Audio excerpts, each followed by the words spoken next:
Hey, Kevin, there's a lot of books in America written on leadership, probably a book a day. You wrote one on leadership, but what makes your take on leadership different than the others? Actually, the idea of writing a leadership book was not something that I sort of aspired to. I love leadership books. I've read a lot of leadership books, and to a large degree, I've always thought most of the good things have been said better than I could say them by somebody else, and so why do it? And then I went through a series of watching a number of leaders that I really care about end up leaving their role of leadership because of financial crisis or emotional crisis or relational crisis or sexual crisis, and realized that these were people who had great leadership skills.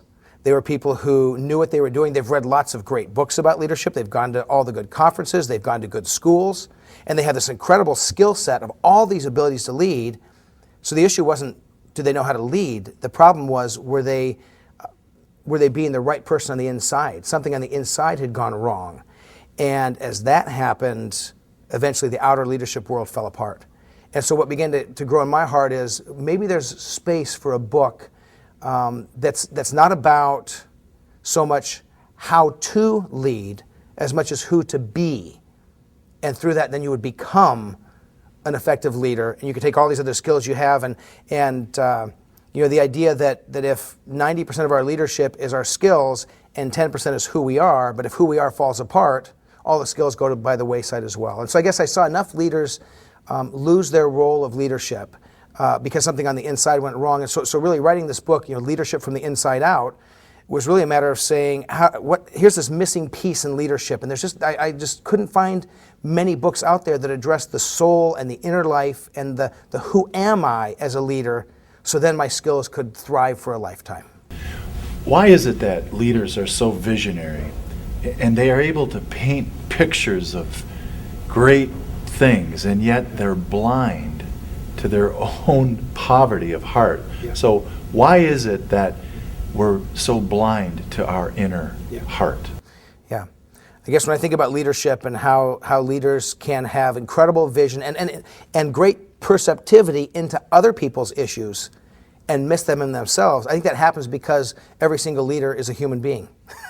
And we have sinful hearts and we have broken hearts, and our ability to self-deceive is terrifying. Our ability to justify.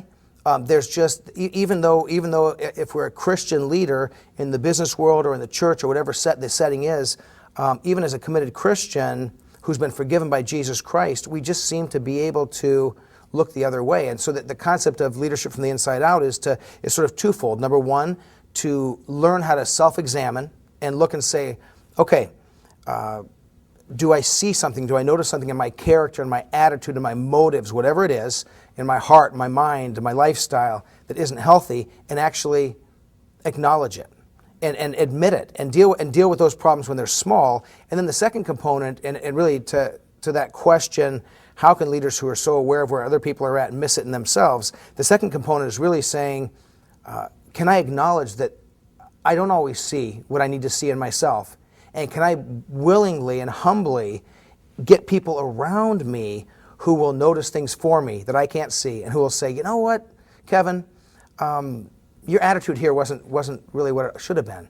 And can I allow them to do that and actually not get defensive and nasty, or maybe if I get defensive, eventually come back and say thank you?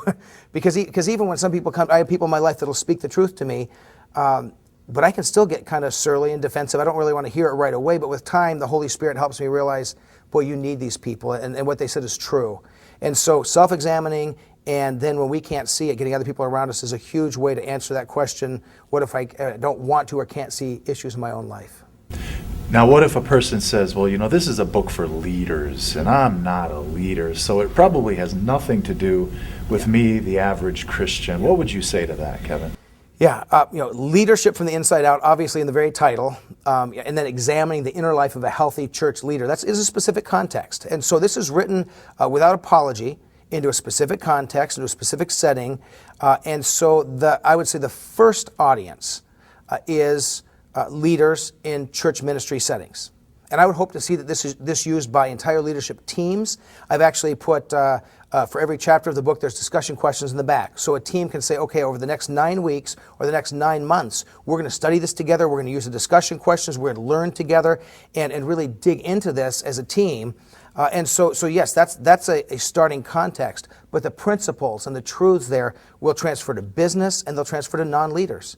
One of the themes is our mouth.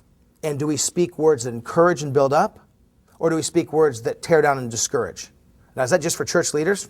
No. That's for marriages. That's for friendships. That's for people in the workplace. That's for junior high kids on the playground. I mean, that's for everybody. So the concepts, you can say, well, yeah, the starting context, yes, kind of leadership in a church setting, absolutely. But anyone can take those concepts and with just a little bit of a tweak say, hey, I can take that same principle and I can bring it right into my life. And so it really is a broader audience. I guess the last thing is when an author writes, they write within a purpose and a hope. Mm-hmm. What's your hope for this book? Yeah. My hope for leadership from the inside out is, I'd say it's almost similar to when a dentist says, listen, brush your teeth every day and floss. It just takes a couple minutes, and it could save you misery later in life. It's like my skin doctor, and in the book I talk about challenges with my skin and having to have different little surgeries, minor stuff, but my skin doctor says examine your skin, and when you see a problem, come to me, we'll take care of it when it's little, and it won't become a big problem.